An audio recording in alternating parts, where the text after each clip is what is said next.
Muy buenas tardes a todos. Qué bueno que nos acompañan en la continuación de estos jueves jurídicos. La Universidad LEX se complace mucho en que permanezcamos en estas audiciones para así tener un contacto mayor y mayor conocimiento de la rama jurídica. Estamos empeñados en la universidad en proporcionar y acrecentar la cultura jurídica de la población, porque siempre nos hemos percatado que hace falta que cada vez entendamos mejor para comprender y saber los procedimientos que se utilizan, incluso todos y cada uno de los problemas a los que se puede uno enfrentar legalmente. En esta ocasión vamos a tratar el tema de los actos administrativos y la constitucionalidad. Para eso tenemos con nosotros al maestro Ramón González.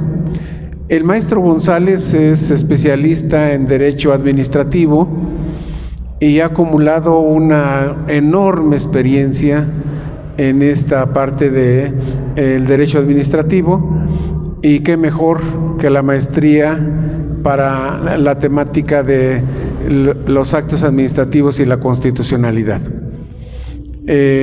Otra de las virtudes que me gustaría destacar del maestro es el carácter didáctico que tiene, porque si ustedes lo van a notar a lo largo de la exposición, se van a dar cuenta que tiene una facilidad para desenredar la madeja tan complicada que existe ahora en la administración y sobre todo los justificantes legales que subyacen. Sin más preámbulos, le voy a dar la palabra. Muchas gracias por estar con nosotros, maestro, por darnos esta oportunidad y ampliar más el conocimiento acerca de la temática.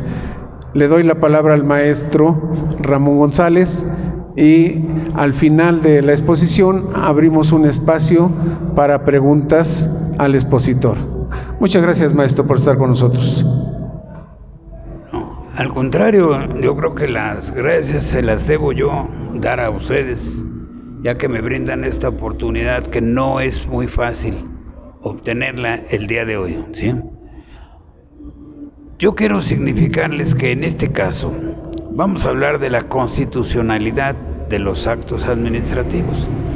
Todo esto parece algo de alguna manera muy sencilla, pero no lo es así. La administración pública es una amalgama de servidores públicos, de actividades, de funciones, de atribuciones que tienen los servidores públicos como autoridades.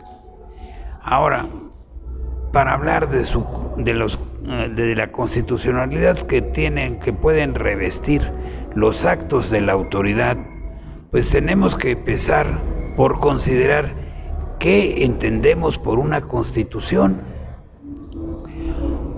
Una constitución, ¿cómo la imaginamos? ¿Cómo la consideramos? Porque todos los días oímos hablar en la televisión, en la radio, en la prensa, en las redes sociales o en los medios modernos de comunicación al día de hoy. Al día de hoy se habla del Estado de Derecho, que se relaciona con la constitucionalidad de los actos de autoridad. Bien, al respecto quiero decirles que en toda sociedad, toda formación social, cualquier país debe tener una constitución. ¿Por qué? Porque la constitución es la ley fundamental sobre la cual descansa la estructura de un país. Nosotros, a lo largo del tiempo, hemos aprendido que la constitución, que le llamamos también ley fundamental, se le llama así. ¿Por qué? Porque un Estado, un país, imagínense ustedes un triángulo descansa sobre un triángulo, ¿sí? Un triángulo en el cual en la base de ese triángulo encontramos la parte económica. Para que un Estado funcione necesita recursos económicos. no puede funcionar sin recursos económicos. Así las cosas, tenemos una base económica. Por otro lado, ¿cómo va a gastar, cómo va a obtener esos recursos la autoridad del Estado? ¿Sí? Entonces, para ello tenemos un orden jurídico. Ese orden jurídico que nos establece la función de cada quien, de cada una de las autoridades que integran la organización administrativa. Y en ese tenor, la ley, esto es, la Constitución y las leyes que de ella emanan, ¿sí?, establecen las facultades de la autoridad, las atribuciones de la autoridad y sobre todo también establece los derechos del particular, es decir, del gobernado, del ciudadano.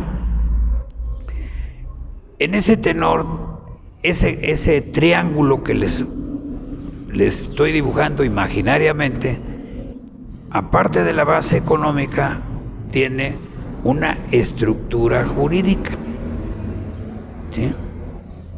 Ese es el otro lado del triángulo. Y por el otro lado del triángulo tenemos la estructura ideológica. Así como toda la vida hemos tenido una forma de vivir, tenemos también un modo de producir.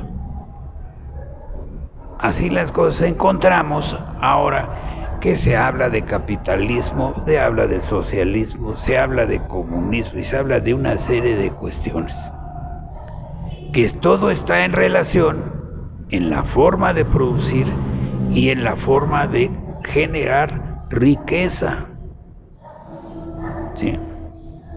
Entonces, esa ideología nos va a llevar a constituir la base económica y así encerramos ese triángulo en un círculo que nos permite tener, por una parte, la economía, por otra parte, la estructura jurídica y en la otra parte tendríamos la ideología.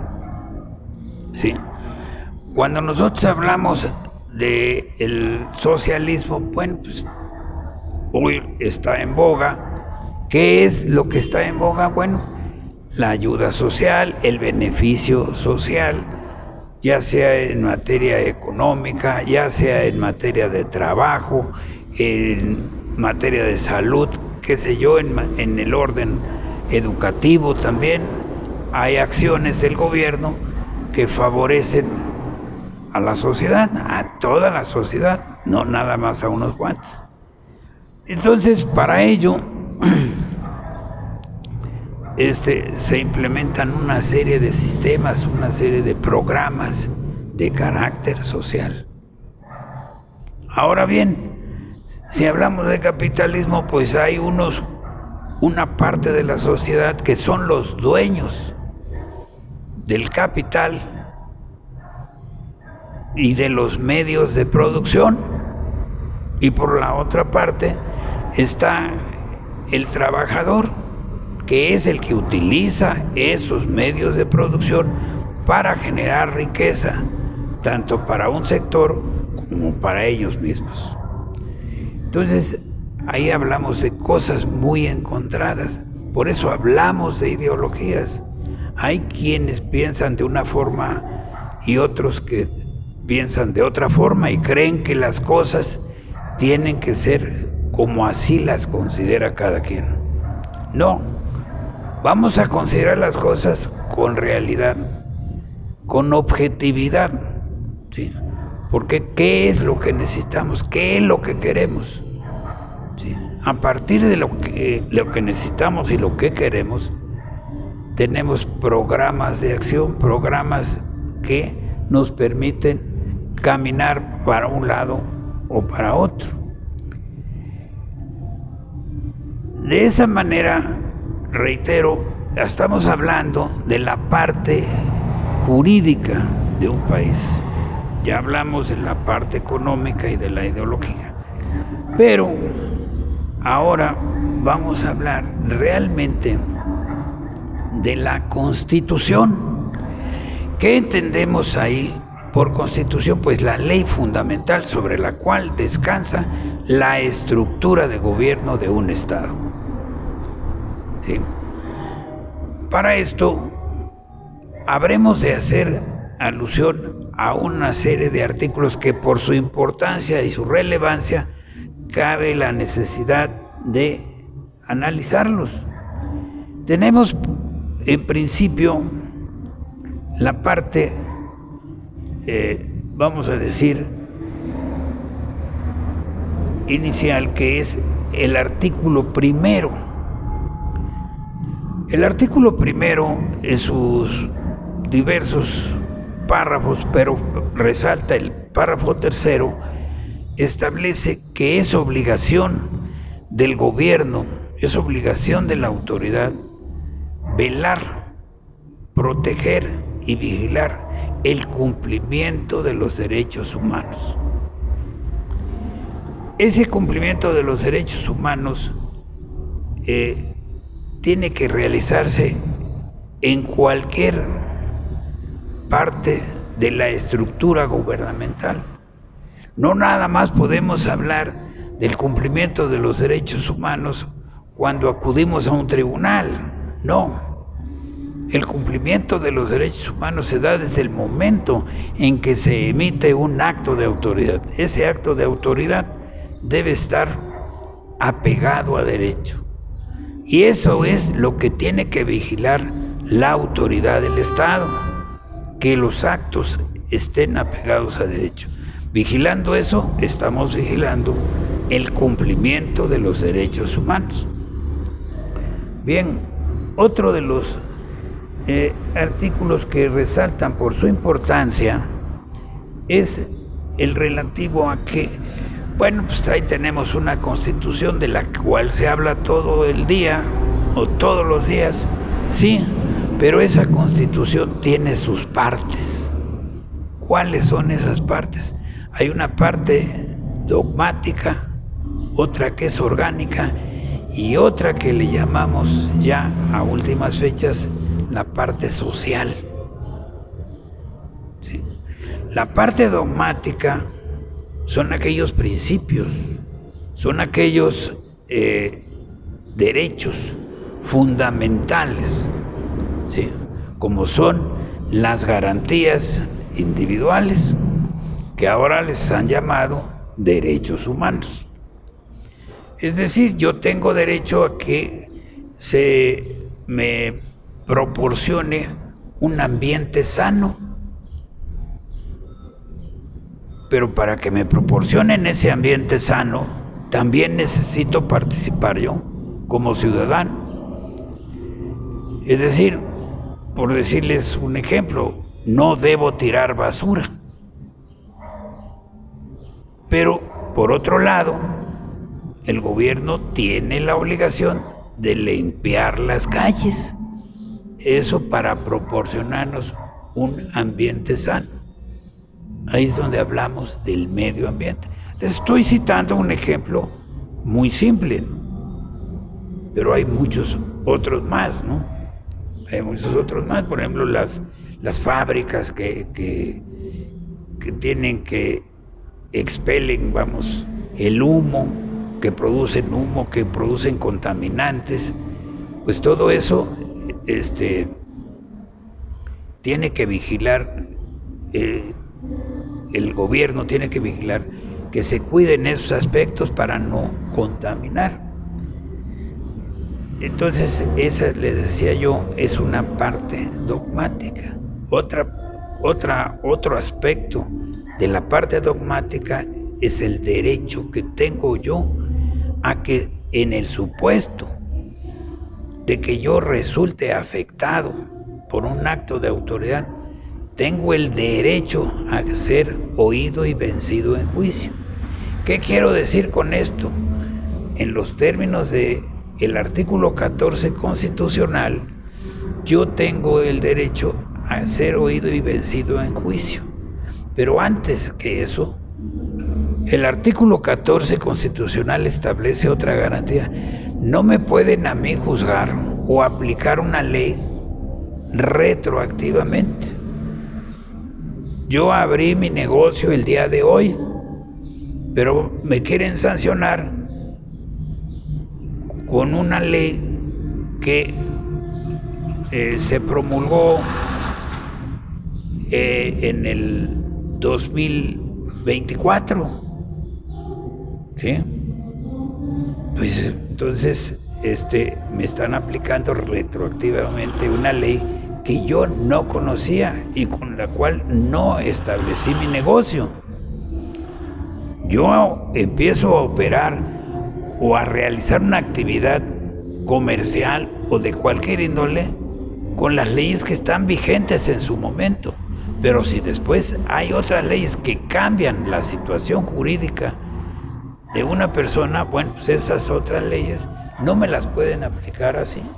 Podremos adecuarnos, eso sí, pero no aplicárnoslas para sancionarme indebidamente. Entonces, esa es una de las primeras garantías que tiene el artículo 14 constitucional. No me pueden juzgar con una ley nueva, tiene que ser con las leyes con las que yo inicié esa actividad. ¿Estamos? Ahí es donde viene también, a veces, tal vez ustedes hayan escuchado hablar sobre los derechos adquiridos. Yo tengo derechos adquiridos porque aquí en este local he venido funcionando con un establecimiento mercantil, vamos a decir, con una estética. Tengo muchos años de estar trabajando con una estética. Pero ahora le agregué masajes. ¿Por qué? Bueno, pues la sencilla razón es de que vamos caminando y vamos entrando a la modernidad. Entonces, precisamente ahora en estos inicios de año, pues todos se someten a dietas, hacen ejercicios y una serie de situaciones. Y entonces para eso pues, a veces utilizan los masajes, etcétera. Entonces no me van a sancionar por esa otra actividad, lo que sí tengo que reunir los requisitos para proporcionarla, ¿no? Porque tampoco puedo hacer una actividad sin haber llenado los requisitos que establece la ley.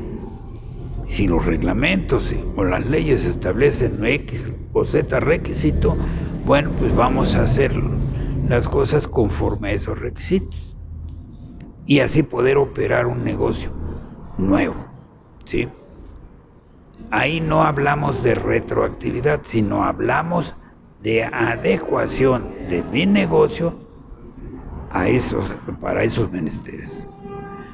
Ahora, luego resulta de que yo dejo ese negocio, se lo traslado a otra persona y a esa otra persona le quieren aplicar nuevas leyes o le dicen, no, pues aquí no se puede usar esto para salón de belleza o para masajes o para esto o para lo otro.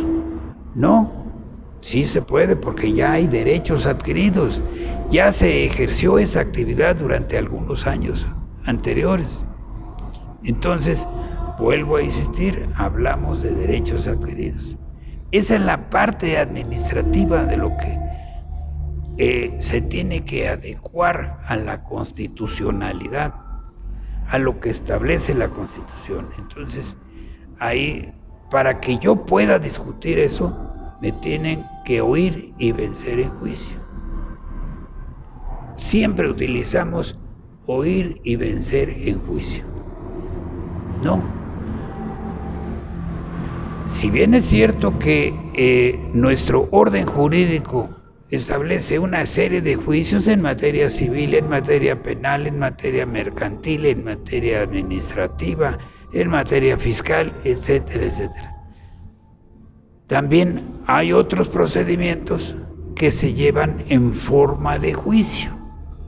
Esto es, cuando nosotros llegamos a realizar una actividad, ¿sí?, o tenemos en la casa que hacer alguna modificación, o vamos a construir, o vamos a ampliar, a hacer algo más en la casa, o vamos a construir una nueva casa, ¿sí? O unos cuartos, qué sé yo.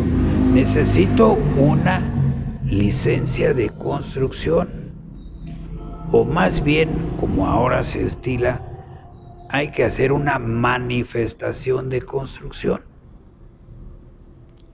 Entonces, esto es una actividad puramente administrativa. Esa manifestación de construcción la tengo que hacer conforme lo marca la ley. Hay reglamento de construcciones, hay ley de desarrollo urbano, ¿sí? En esa ley de desarrollo urbano están los usos de suelo. ¿Qué tenemos que hacer? Utilizar el suelo que se nos permite en esta zona. En esta zona no podemos poner, por ejemplo, una granja o un criadero de marranos. No, porque eso contaminaría. Y aquí no hay uso de suelo para esa actividad, ¿sí? Entonces necesitamos una constancia, un certificado de zonificación de uso de suelo que me permita realizar esa actividad, ¿sí? Y eso está concatenado, relacionado a un dispositivo constitucional. Por eso la autoridad viene y me exige que cumpla yo con un reglamento, que cumpla yo con una ley. ¿Por qué? Porque la Constitución en su artículo 4 establece el derecho que tiene la ciudadanía, el derecho que tiene el gobernado a tener un medio ambiente sano. Si hay alguien que contamina o que causa daños al ambiente, tendrá que ser sancionado por la autoridad, pero esa sanción, esa verificación que tiene que hacerme, esa inspección que tiene que hacerme a mí que tengo un negocio que contamina, ¿ah? Esa me la tienen que hacer conforme lo marca la ley. Ustedes habrán escuchado o habrán visto por ahí en la calle una serie de sellos en los negocios que dice clausurado, Instituto de Verificación Administrativa. Bueno, esa es una autoridad que antiguamente le llamaban los inspectores, no, son ahora verificadores, ¿sí? Esos verificadores que antes llamaban inspectores son los que vienen a verificar que yo esté trabajando conforme a la ley. Entonces me levantan un acta de la visita que me hicieron y me dan un término para que yo acuda ante la autoridad a manifestar lo que a mi derecho convenga, a ofrecer pruebas, ¿sí?, que me permitan defenderme, hacer pruebas y decir, no, yo no estoy contaminando, yo no estoy haciendo esto, yo estoy haciendo una construcción apegada a derecho, qué sé yo, ¿sí? Entonces me dan esa oportunidad, ¿conforme a qué? Conforme al artículo 14 constitucional, en un procedimiento llevado en forma de juicio. Después de que se agotó ese procedimiento, viene una resolución en la cual pueden absolverme de cualquier situación que se me haya atribuido o pueden sancionarme porque encontraron las pruebas suficientes para decir, este señor es un infractor, este negocio contamina, esta construcción no está permitida, qué sé yo. ¿Sí me explico? Entonces, ahí es donde concatenamos la constitucionalidad de un acto administrativo con la propia Constitución y hablamos entonces de la Constitución, de la constitucionalidad del acto administrativo. En esa parte dogmática, les reitero, establecen los derechos fundamentales y ese derecho fundamental es precisamente la garantía de audiencia. Ahora bien, otro derecho fundamental es para que yo me entere que me han sancionado o que me van a visitar, pues necesitan notificarme. ¿Por qué? Porque nadie puede ser molestado en sus propiedades o posesiones si no es mediante un mandato por escrito en el cual se funde y motive la causa legal del procedimiento. ¿Cuál procedimiento? Aquel procedimiento llevado en forma de juicio, ¿sí? La autoridad, por ser autoridad, no puede llegar y meterse a mi negocio a la hora que él quiera, o meterse a mi casa y decir, a ver, ¿cuánto mide esta puerta? ¿Cuánto mide esta altura, la altura de tu casa? Y tú necesitas hacer esto y necesitas poner unos tapiales y poner señalamientos, etcétera, etcétera, ¿sí? Eso no lo puede hacer la autoridad a la hora que quiera, no.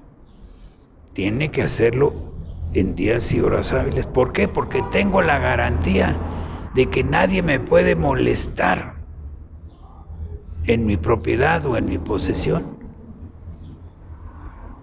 ¿sí? Si no es mediante un mandato por escrito. Pero ese mandato por escrito debe ser emitido por una autoridad competente. Esa autoridad competente, ¿quién es? Bueno, pues el jefe de inspecciones, por decirles algo.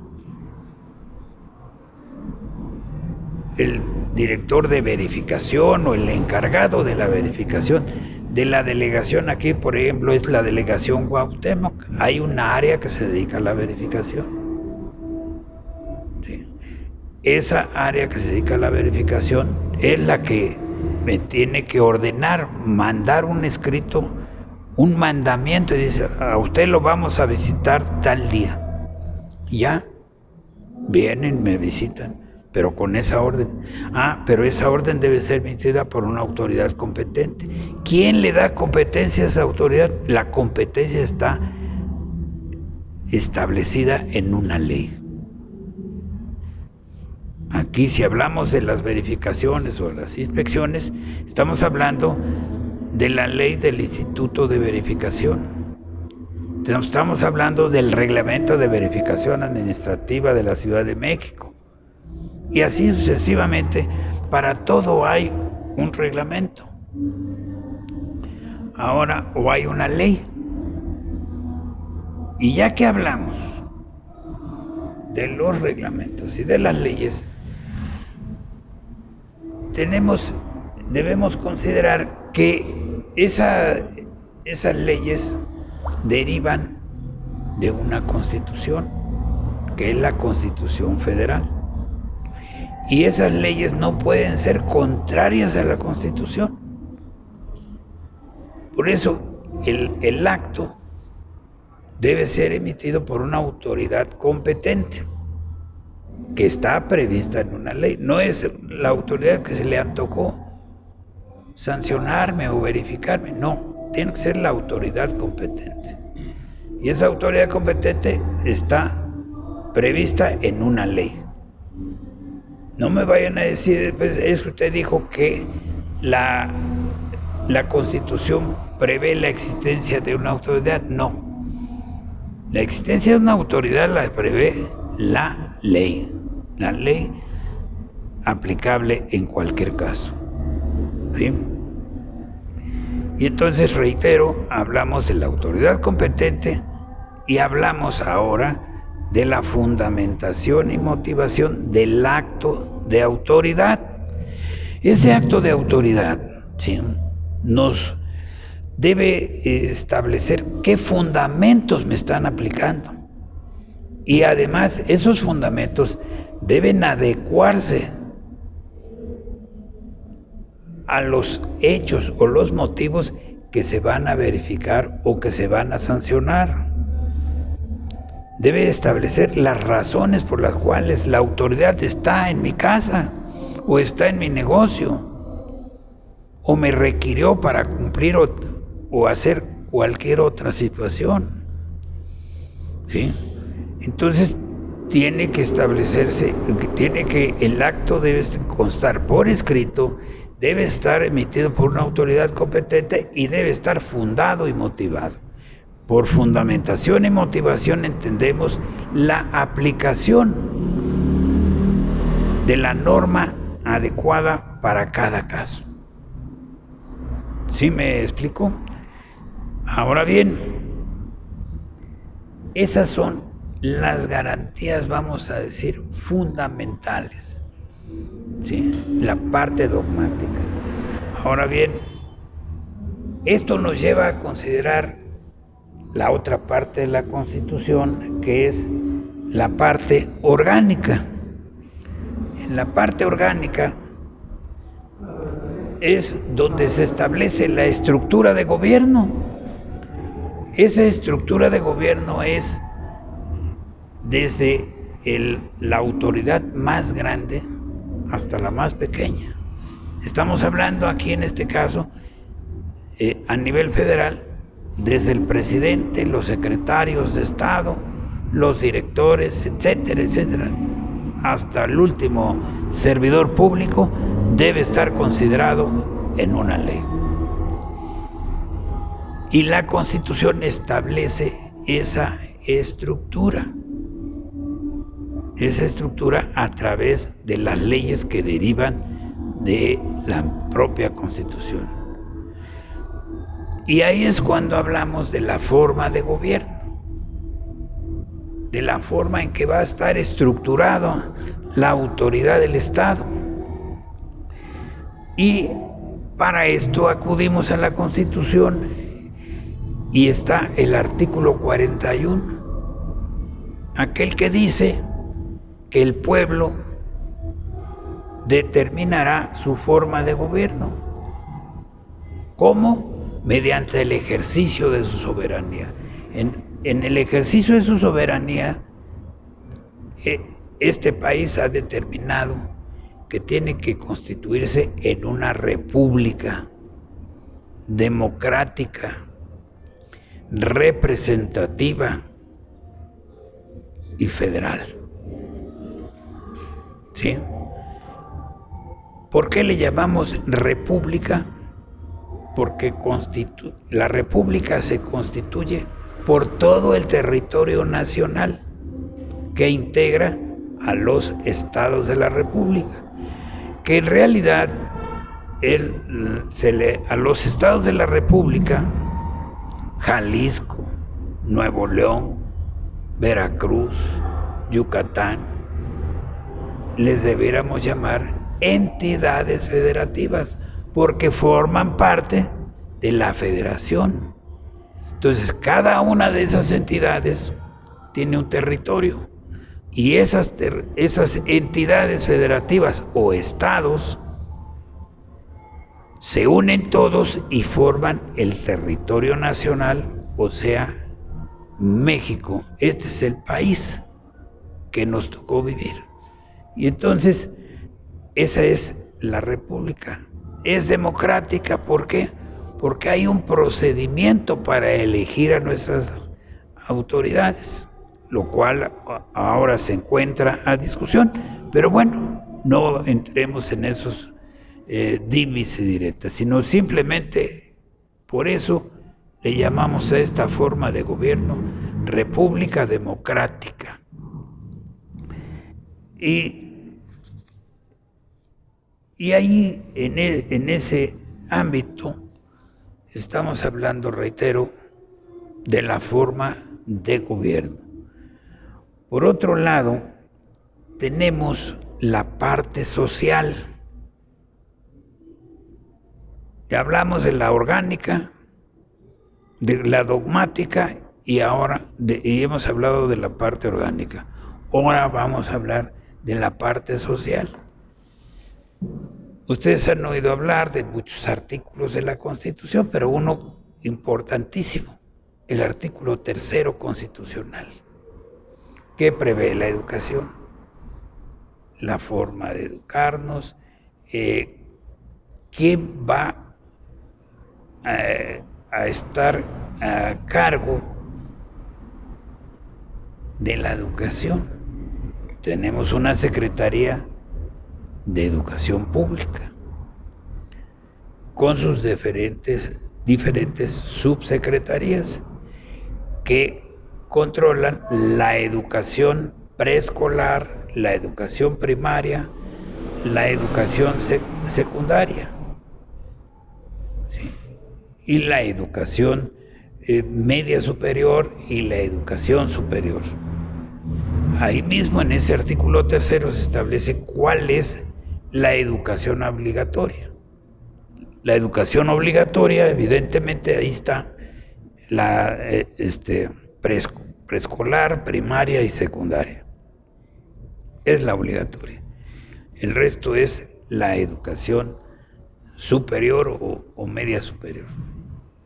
Bueno, otro artículo que es interesante y que participa del beneficio social es el que todo mexicano tenga el derecho a la vivienda. Es decir, esto se establece en el artículo 4. Del artículo 4 ya hablamos del medio ambiente. El artículo 4 también se refiere a que todo mexicano debe tener el derecho a la vivienda digna y decorosa. Asimismo, también establece en ese artículo la igualdad jurídica del hombre y la mujer.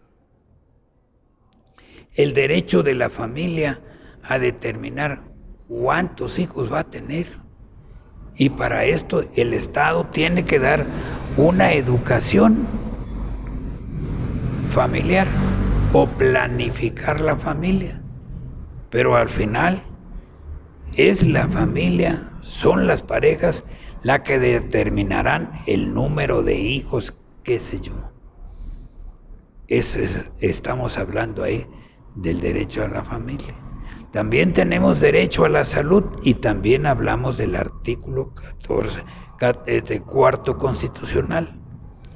Toda esta amalgama de artículos nos llevan a considerar un beneficio social.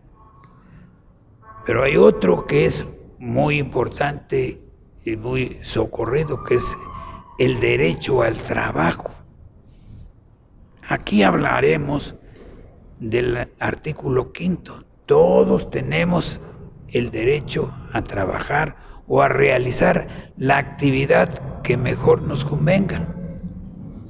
¿Sí? Pero esa actividad tiene que ser lícita. Para que mi actividad que ejerzo sea lícita, necesito obtener la autorización del gobierno, de la autoridad del Estado. Esto es, yo quiero ejercer como abogado, pues tengo que acudir a la universidad, tener un título de abogado, tener una cédula y ponerme a trabajar. ¿Sí? Si quiero abrir un despacho, bueno, tendré que abrir un despacho, sí, pero tengo que hacer una declaración de apertura o un aviso de apertura para abrir ese despacho.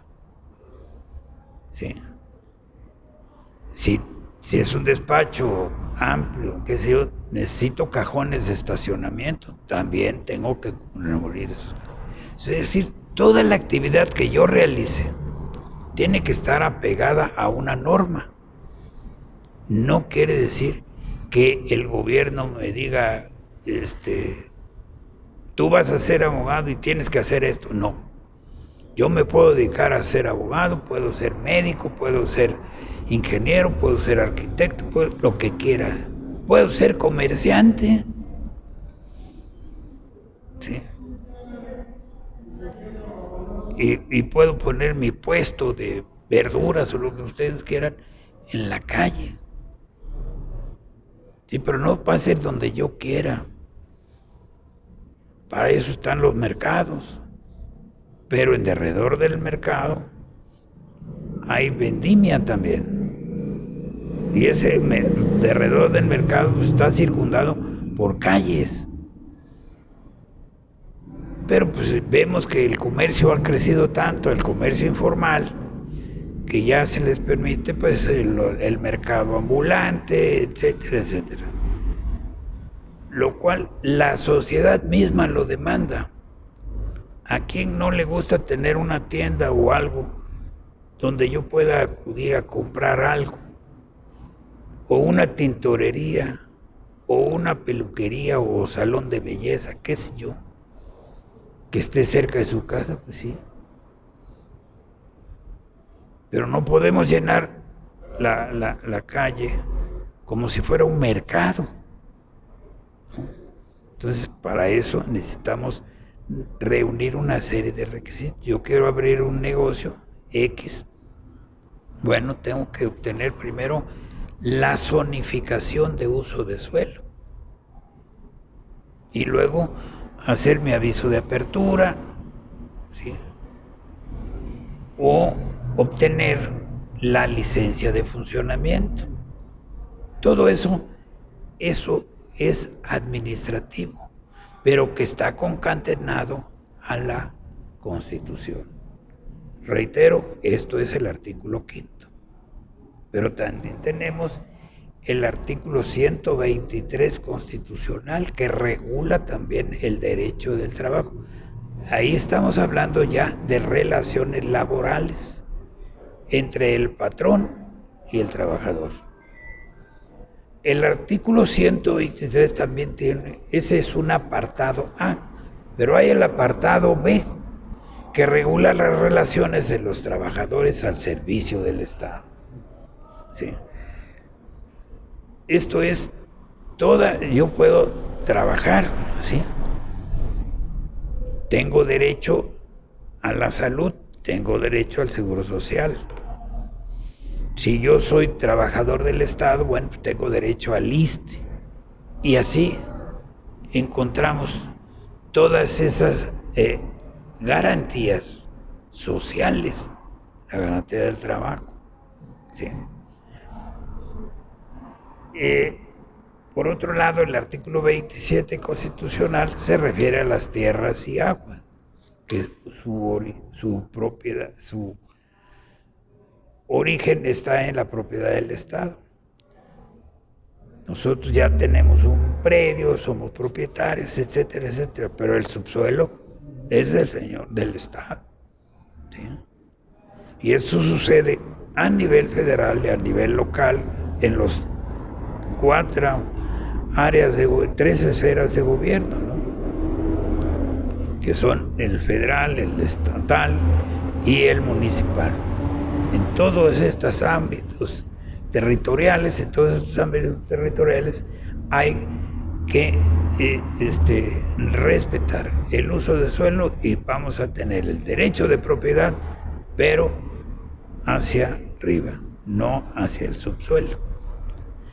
Entonces de ahí viene también la expropiación. La expropiación tiene que realizarse por causa de utilidad pública o de interés social. Ustedes ven cómo se trazó el metro, cómo se está trazando el transporte público, como es el Metrobús, etcétera, etcétera. Todo eso implica la afectación de particulares y es ahí donde entra la figura de la expropiación, ¿sí? Todo esto tiene relación con el artículo 27 constitucional. Y eso es en gran parte la parte constitucional de todos los actos administrativos. Ahora bien, hablemos ya en lo particular del acto administrativo. ¿Cuáles son los elementos constitutivos del acto administrativo? En primer lugar tenemos al sujeto. El sujeto tiene que ser, obviamente, es la autoridad la que va a emitir el acto administrativo. Aquí tenemos que entender algo. El acto administrativo se puede emitir por la autoridad de manera oficiosa. ¿Por qué? Porque la autoridad tiene atribuciones y tiene funciones que cumplir. No es porque yo se lo pida, sino porque la autoridad nos tiene que mantener limpia la calle.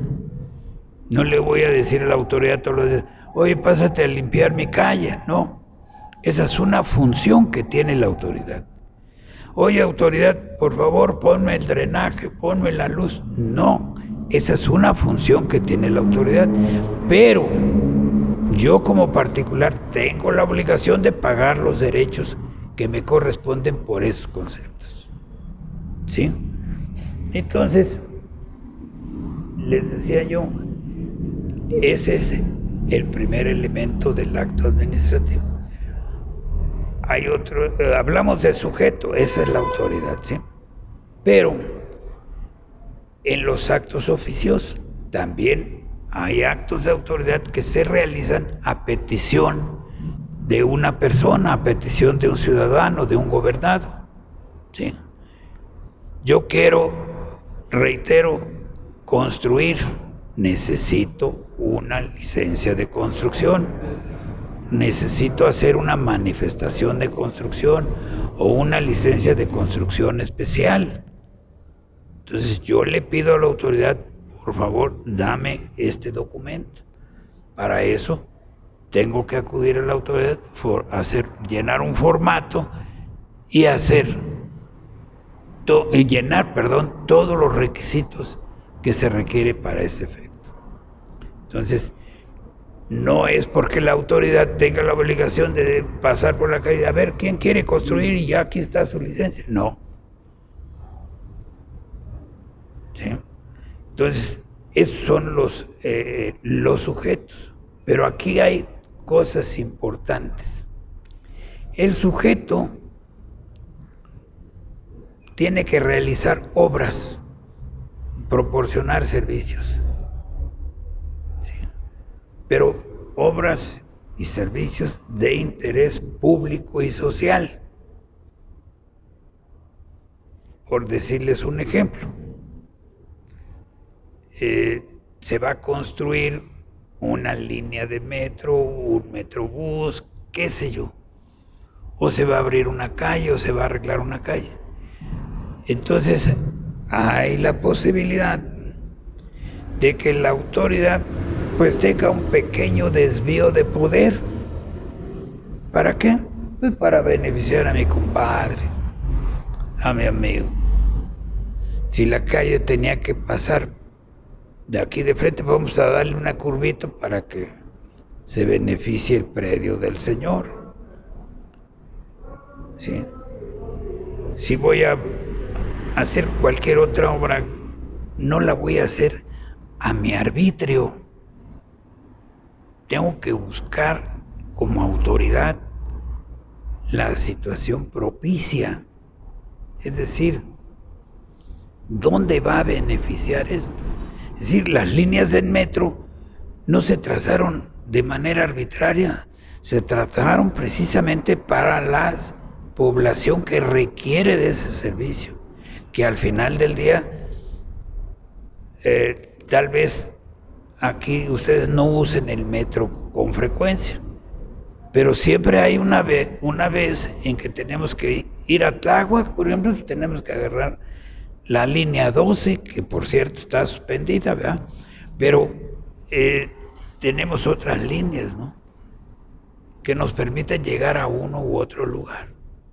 Entonces, ahí ese trazo de esas líneas no se hizo de manera arbitraria, se hizo para llegar a las zonas que requerían ese servicio. Y así seguimos con todos esos asuntos. Ahora bien, hablábamos del sujeto, aquel que va a pedir a la autoridad X o Z servicio. ¿Sí? Entonces, yo le solicito a la autoridad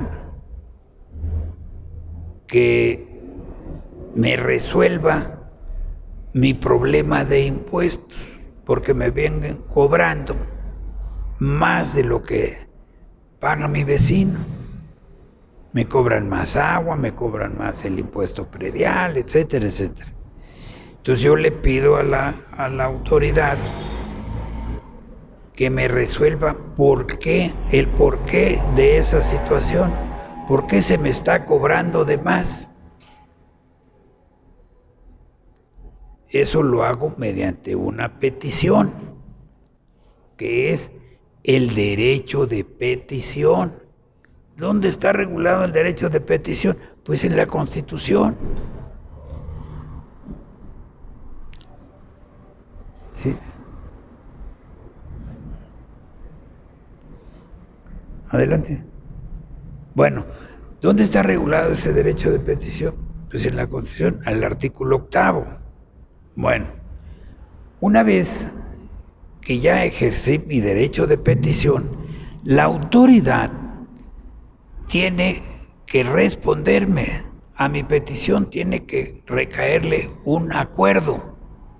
Ese acuerdo debe ser emitido en un tiempo breve, no cuando quiera la autoridad. La autoridad tiene miles de peticiones, pero no las puede resolver dentro de un año. No. Para eso hay límites, ¿me entienden? Pero luego resulta de que la autoridad no me contesta. Y entonces ahí surge una figura que se llama silencio administrativo.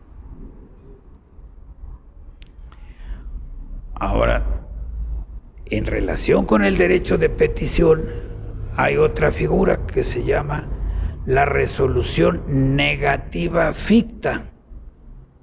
¿Qué significa ficta? Ficta es una ficción.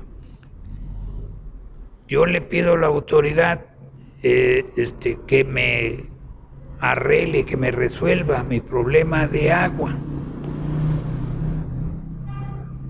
Y llego y le pido esto. Hago una solicitud, ejerzo mi derecho de petición.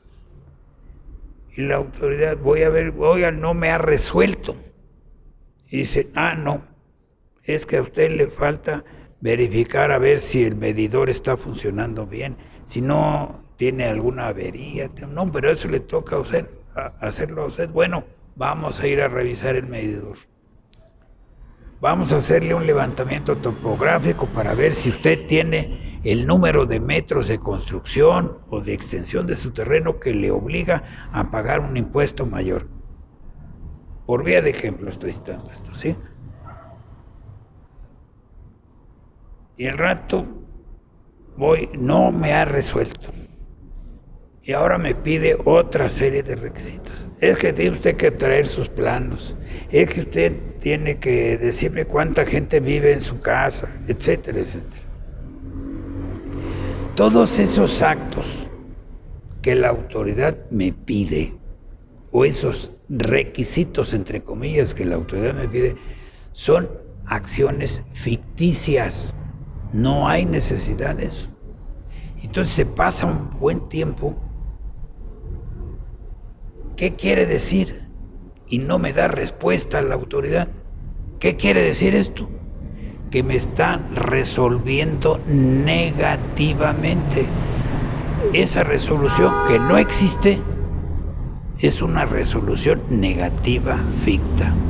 Por otro lado, tenemos a la resolución afirmativa ficta. Esto quiere decir que yo presenté mi solicitud X, llené todos los requisitos y la autoridad no me contesta. Entonces, ¿qué debo entender? Que he obtenido una resolución afirmativa ficta. Por las acciones que yo realicé, tengo el derecho a que se me conceda lo que estoy pidiendo. Pero aquí viene otra vez este juego de leyes, ¿no?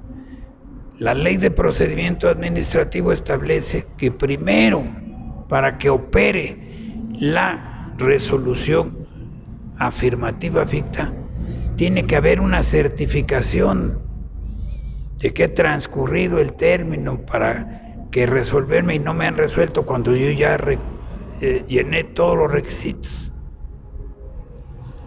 Bueno, pero la autoridad no me hace esa certificación.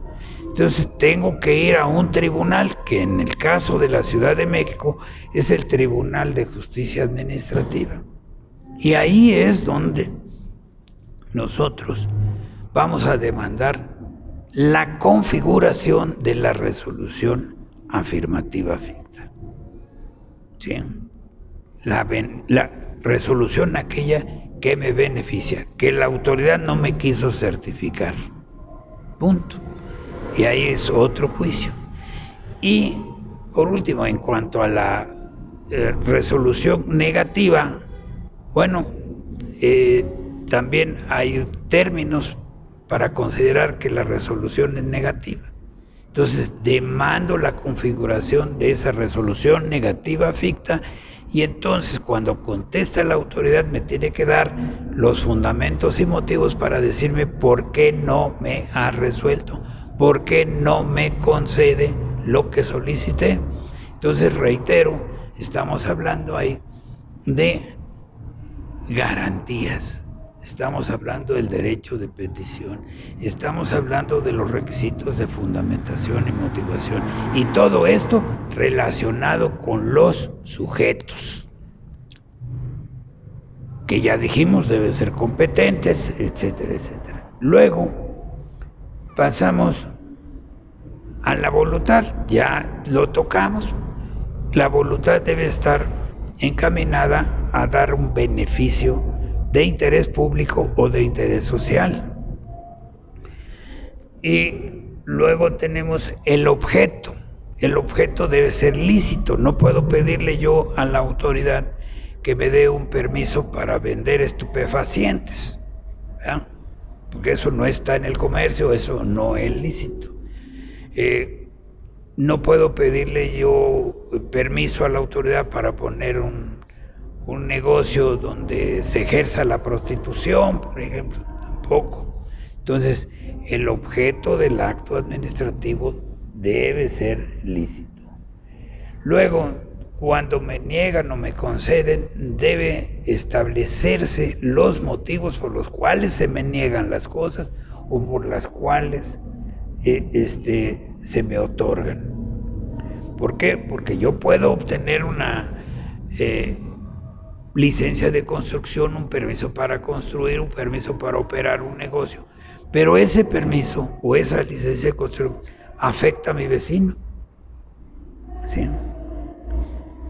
Entonces tiene que estar debidamente fundada y motivada esa autorización, ese permiso o esa licencia.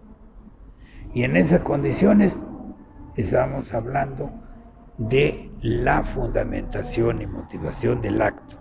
Estamos hablando del artículo 16 constitucional.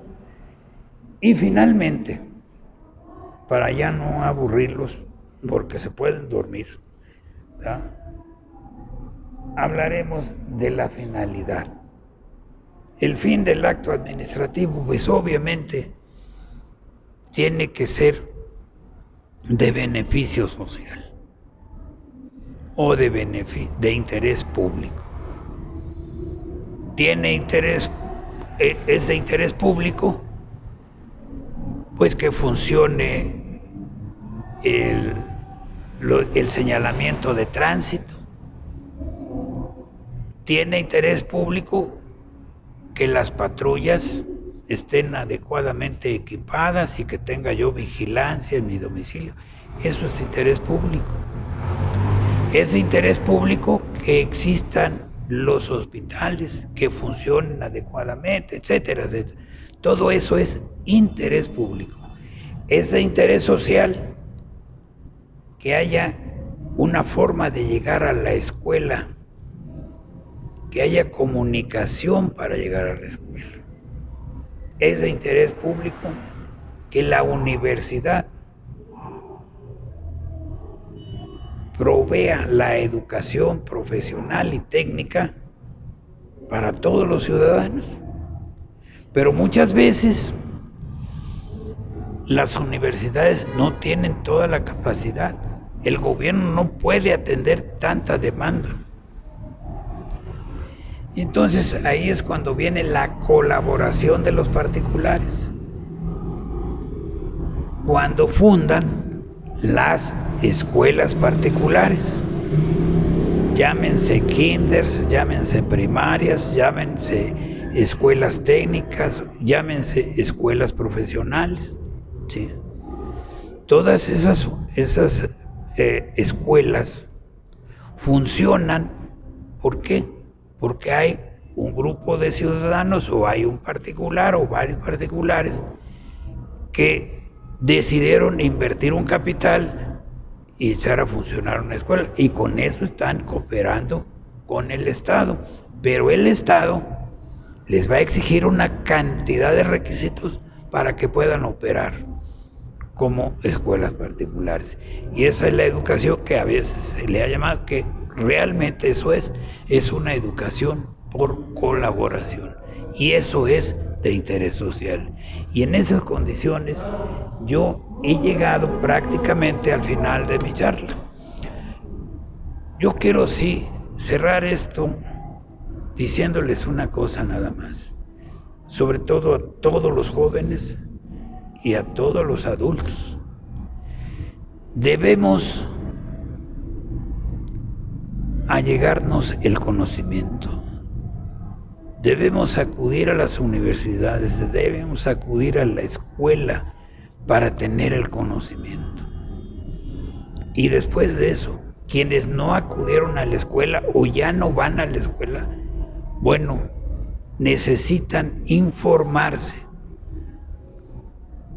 Aquí en la Constitución también hay un artículo que es el derecho a la información, el artículo 6. El derecho a la manifestación de ideas, artículo 7. Todo esto es constitucional. Entonces, yo, por un lado, les invito al conocimiento, por otro lado, les invito a la información, y finalmente les invito a buscar siempre la luz. Cuando encontramos la luz, esa luz nos lleva a la verdad.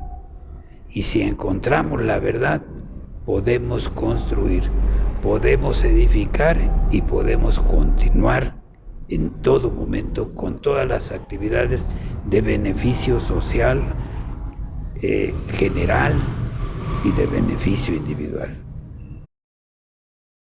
Estuvo usted hablando acerca de, digamos, el sujeto que lleva a cabo los actos administrativos. ¿Solamente es el gobierno, la autoridad?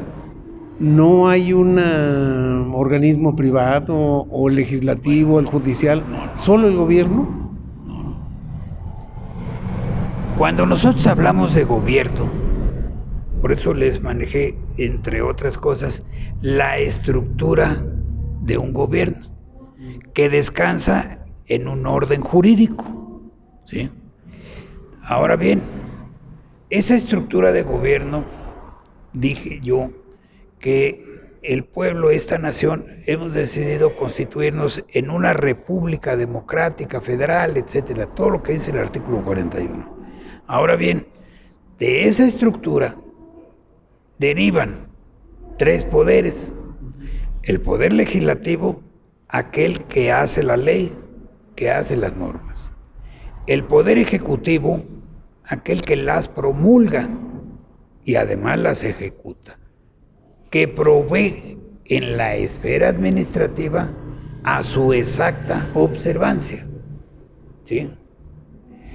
Y luego tenemos el poder judicial, que se encarga de dirimir las controversias que se dan entre particulares, las controversias que se dan entre particulares y la autoridad del Estado, y las controversias que se dan entre los poderes del Estado.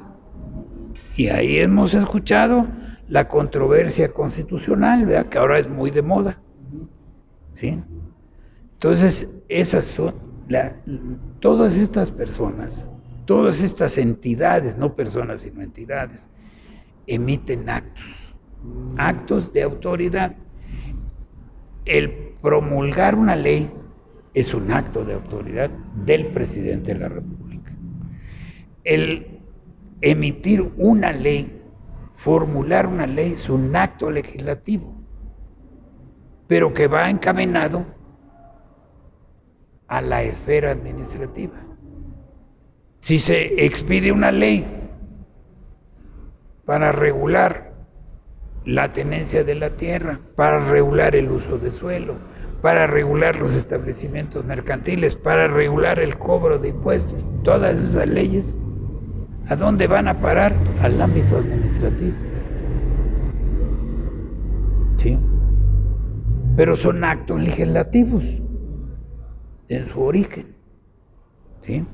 Ahora bien, por eso el artículo 82-89 establece la facultad reglamentaria del presidente de la República o del Ejecutivo de los estados. Esa facultad reglamentaria, ¿a qué se refiere? A expedir un reglamento que nos dice cómo se va a aplicar una ley. Y hablamos de los reglamentos a leyes. Hay otros reglamentos que son autónomos. Por ejemplo, el reglamento de panteones, que estuvo muy en boga ahora con la pandemia, ¿no? Con el COVID. Sí. Tenemos el reglamento de parques y jardines, el reglamento de vía pública, el reglamento de mercados, etcétera. Son reglamentos autónomos. Pero toda esa amalgama de leyes y de acciones coinciden en una cuestión administrativa. Es más, para ser exactos, desde que nacemos estamos conectados con la administración pública. ¿Hasta que nos morimos? Sí. ¿Por qué? Porque de acuerdo con lo que establece el artículo 4 constitucional, yo tengo derecho a una identidad jurídica. Para que yo tenga identidad jurídica, necesito que mis papis me inscriban en el registro civil, registren mi nacimiento. Y de ahí en adelante tengo una acta de nacimiento que dice, este jovencito, este muchachito ya viejito se llama Ramón González Sánchez. Nació en tal fecha en Jalapa, Veracruz, etc. 1949 en Jalapa, Veracruz. ¿Sí? Esa es mi identidad. O sea, desde que yo nací, ya tengo relación con la administración. Y desde que me encontraba en el claustro materno, la ley protegía mi existencia. De ahí la penalización del aborto. ¿Sí? Ahora ya se está despenalizando, en fin, todas esas cosas son avances, a veces para otra gente son retrocesos, pero al final del día todos nosotros estamos protegidos por la ley desde que estamos en el claustro materno. ¿Sí? Entonces, cuando ya nacemos vivos y viables para vivir, ¿verdad? Entonces tenemos un acta de nacimiento. Y eso no me lo da el vecino, ni mi mamá ni mi papá, me lo da el gobierno, me lo da la autoridad, el registro civil. ¿Sí?